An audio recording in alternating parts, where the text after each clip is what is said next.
بسم اللہ الرحمن الرحیم، السلام علیکم۔ زیادہ تر بچوں کی پیدائش آپریشن سے ہی کیوں؟ یورپ میں 4 مہینے بعد پہلا الٹرا ساؤنڈ ہوتا ہے۔ اگر کوئی جاننا چاہے تو بچے کی جنس بتا دی جاتی ہے۔ ڈیلیوری کے وقت خاوند عورت کے پاس ہوتا ہے۔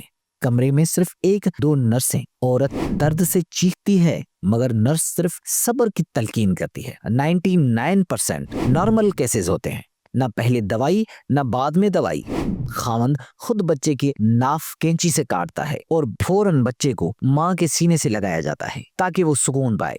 ماں کو کہا جاتا ہے صرف اپنا دودھ پلائے۔ زچہ و بچہ دونوں محفوظ اور صحت مند۔ یہ سب مفت ہوتا ہے، بلکہ بچے کی پرورش کے پیسے بھی حکومت دیتی ہے۔ اب آئیے ہمارے ملک کی طرف۔ ادھر لیڈی ڈاکٹر پہلے ہی ڈرا دیتی ہے، کیس خراب ہے، جان کا خطرہ ہے، آپریشن کرنا پڑے گا۔ 99% نارمل کیسز کو زبردستی آپریشن میں بدلا جاتا ہے۔ کیوں؟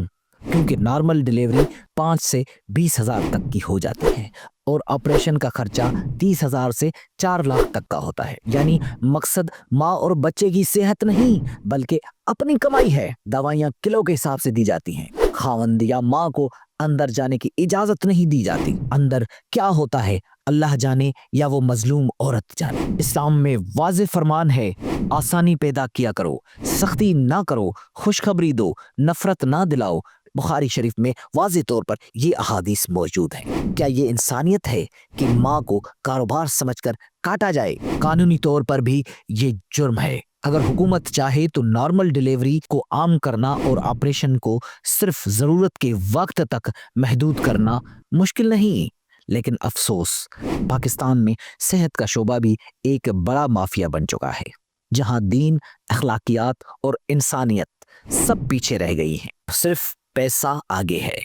نبی کریم صلی اللہ علیہ وآلہ وسلم نے فرمایا، تم میں سب سے بہتر وہ ہے جو لوگوں کو فائدہ پہنچائے۔ کاش ہمارے ڈاکٹر بھی مسیحا بنے، کسائی نہیں۔ سوال یہ ہے کہ کیا ہمارے ملک میں نارمل ڈیلیوری کو عام کرنے اور غیر ضروری آپریشن کو روکنے کے لیے سخت قانون ہونا چاہیے؟ اس سوال کا جواب کمنٹ میں بتائیے گا۔ اگر آپ کو ہماری ویڈیوز پسند آ رہی ہیں تو چینل کو سبسکرائب کریں، لائک کریں اور ہماری ویڈیوز زیادہ لوگوں تک شیئر کریں۔ شکریہ۔